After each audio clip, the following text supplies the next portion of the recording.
Welcome to the eCommerce Badassery Podcast, the place for scrappy female entrepreneurs who want to learn actionable steps and strategies to grow the traffic, sales, and profit in your e-commerce business. I'm your host, Jessica Totillo-Coster, a 20-year retail veteran who spent 3 years as the only employee of a 7-figure online store. That shit was crazy. I know exactly how it feels to do all the things, and I'm sharing everything I learned the hard way so you don't have to. I may have started this business by accident, but supporting badass bosses like you lights me the fuck up, and I am so stoked to see you grow. Are you ready, babe? Let's roll. Welcome back to the eCommerce Badassery Podcast. I'm your host, Jessica Totillo-Coster.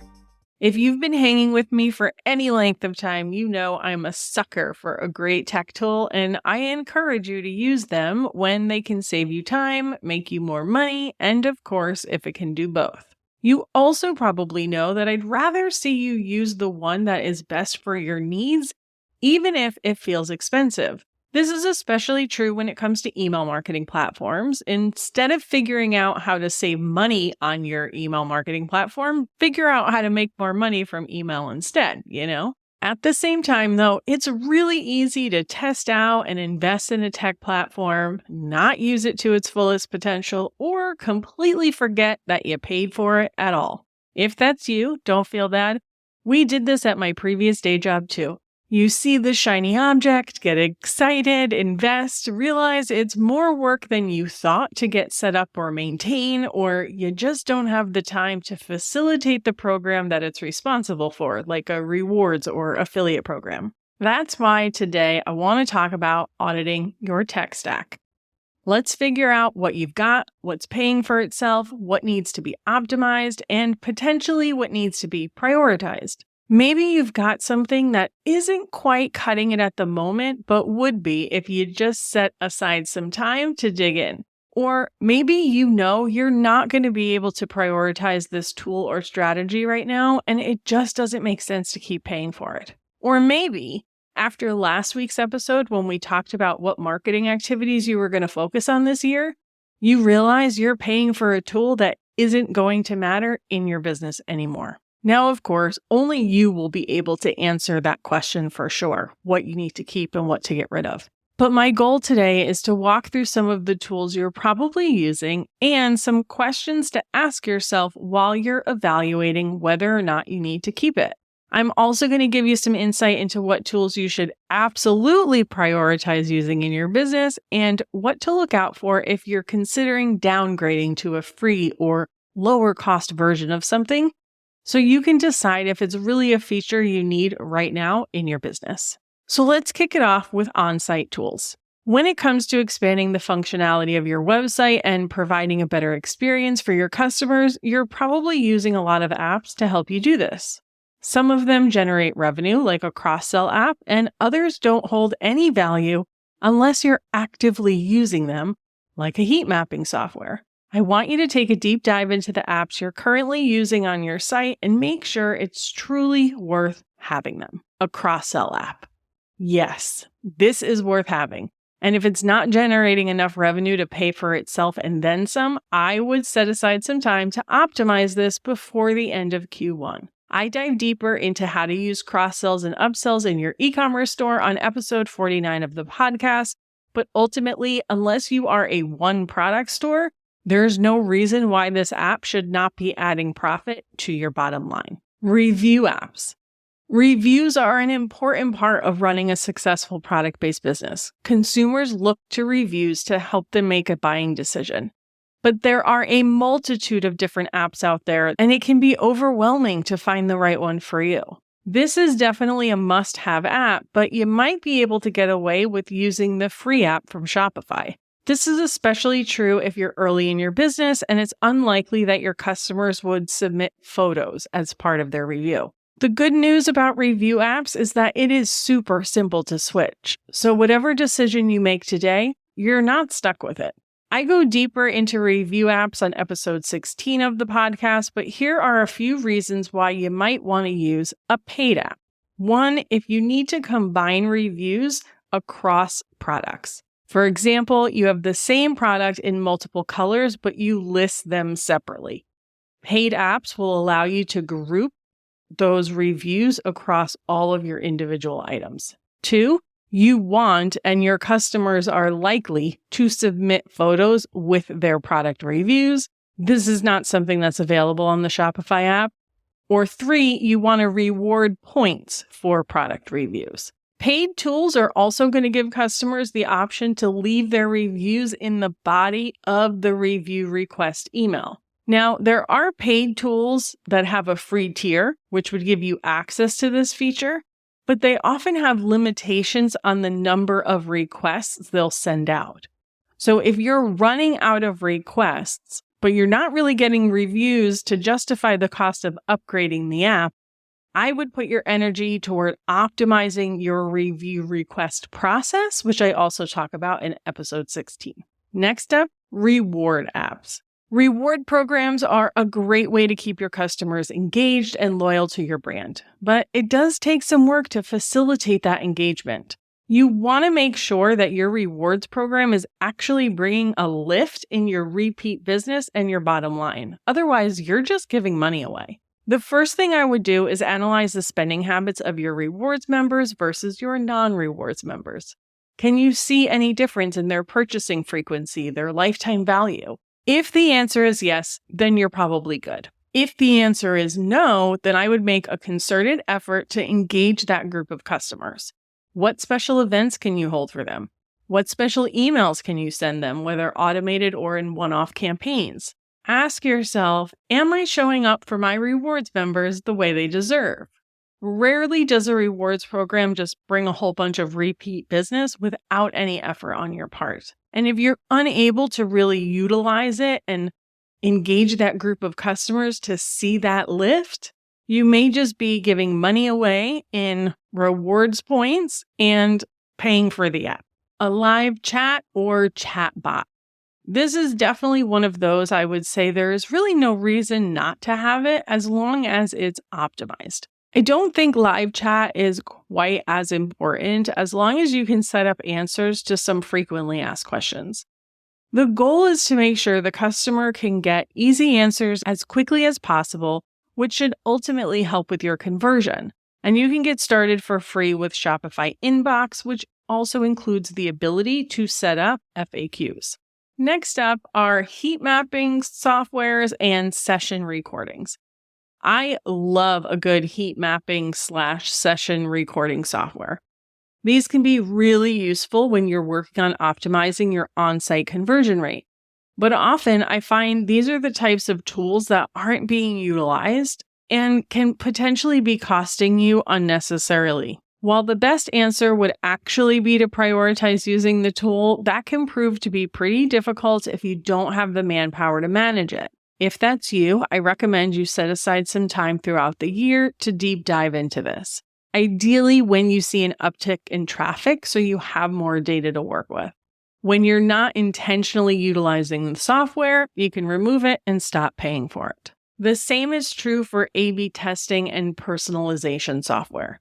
This was something we were terrible about utilizing at my previous day job. Honestly, I just had too much else on my plate, and if it came to sending an email or setting up a website A/B test, I was going to send an email. These are typically on the more expensive side, so if you're not actively engaging in CRO, conversion rate optimization, but you're paying for these tools, I would outsource it to someone else or just scrap the tool altogether. You'll also want to look at apps you might be using for things like adding a mega menu to your store, filters, or even custom fonts.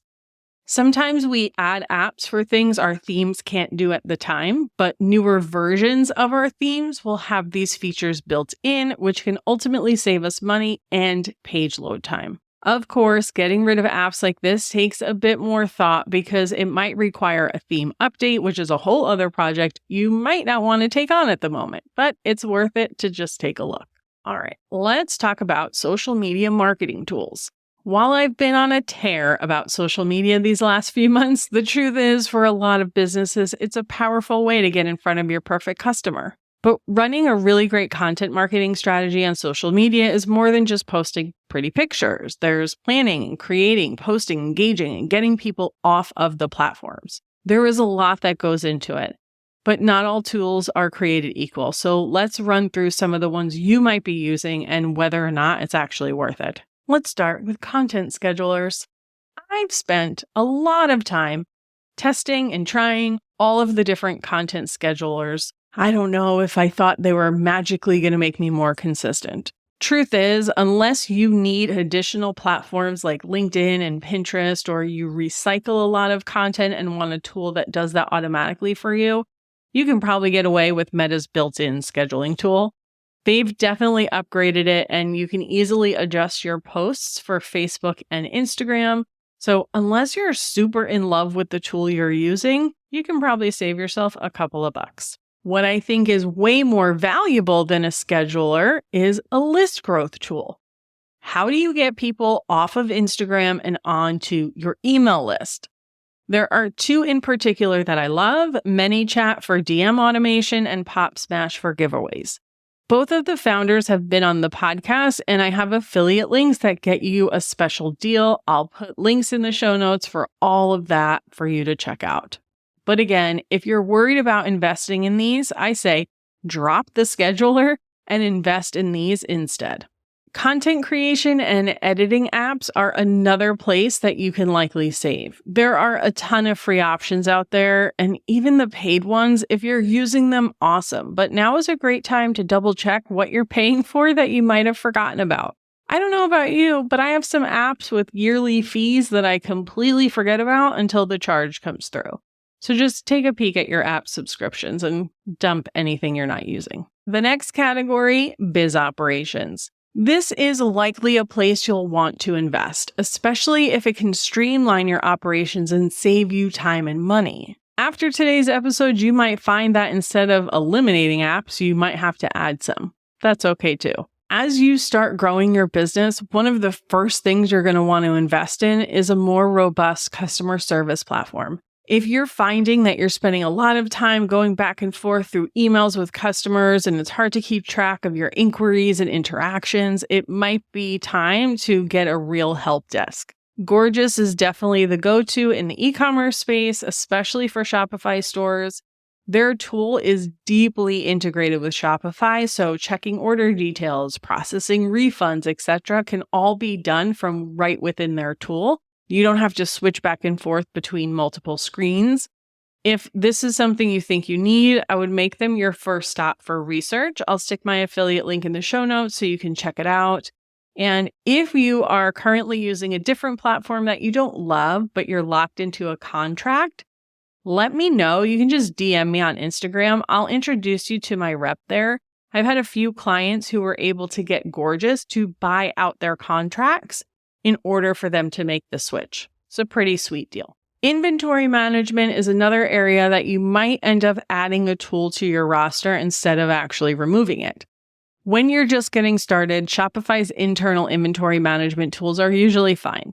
But if you have a really wide product assortment, have to manage raw materials, or just as you grow, you'll likely want to invest in a more robust tool. This might also be the case if you sell on multiple platforms that can't be integrated with your e-commerce platform. If you're using Shopify, you might not run into this, as they have a pretty extensive integration list. But if you're on a platform that doesn't integrate with Shopify and you can't see the orders come in and it doesn't deduct the inventory, then you may want to invest in a third-party inventory management platform that sits between all of your other systems and becomes the master. So we did something similar at my previous day job. We use NetSuite for our ERP and POS system for our physical stores.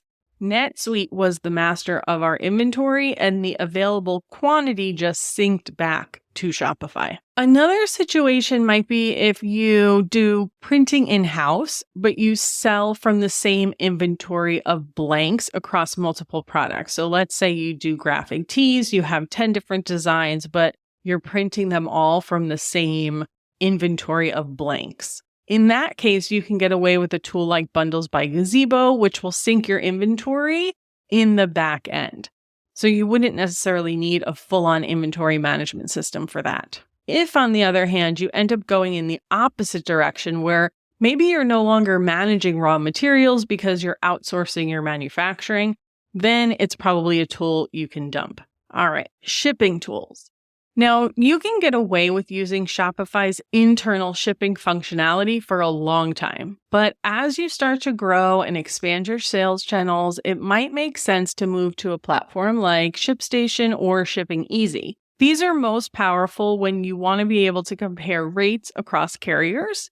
If you sell on a sales channel that doesn't integrate with Shopify and you can't pull your orders in, so this way you can just go to one place to ship everything. Or if you just have a high volume of orders and need to streamline your fulfillment process, more advanced shipping tools are going to give you more reporting and ways that you can print what you need to pick from the warehouse, and it just helps streamline that process. Then we've got project management tools. These can be a great way to keep your team in sync and even keep yourself on task. But a lot of the platforms out there can actually complicate the task management process. You'll have to figure out what works for you, but don't be afraid to get rid of your project management software if you're just not using it or it's just not working, or if you're a one-person show. Like, you don't have to have one. Use the system that works for you. Reporting tools are another thing to look at. With all the data available at your fingertips related to your e-commerce business, it can be really tempting to invest in high-priced third-party reporting tools. While this might make sense for businesses with multi-six-plus figures in revenue, it's likely not necessary before that.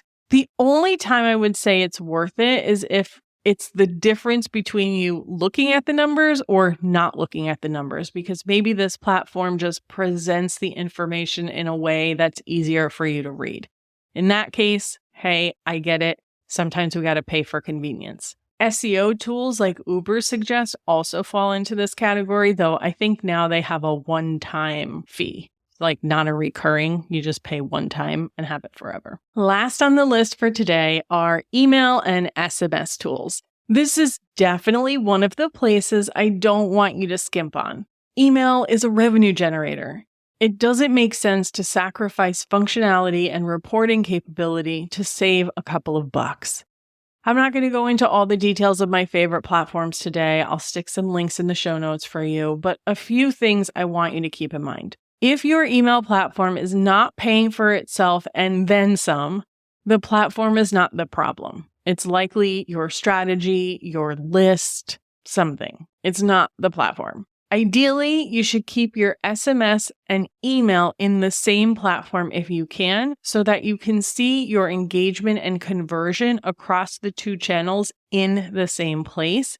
Most of the SMS platforms, even if they say they integrate with your email platform, they only share subscribers, not any of the actual engagement or sales data. If you've been using a third-party pop-up tool, I would take another look at the capabilities of your email tools forms. Most of them have really leveled this functionality up, and it's not necessary to pay for a separate tool. Plus, your emails form tool is generally better at recognizing existing people on your list than when you use a third-party tool like Just Uno, for instance. All right, so what is the moral of today's episode? Software tools should save you time, make you money, or do both. While each individual tool might not cost all that much, those fees can add up quickly if you're not careful. Plus, those excess software tools are just another form of digital clutter. And I don't know about you, but for me,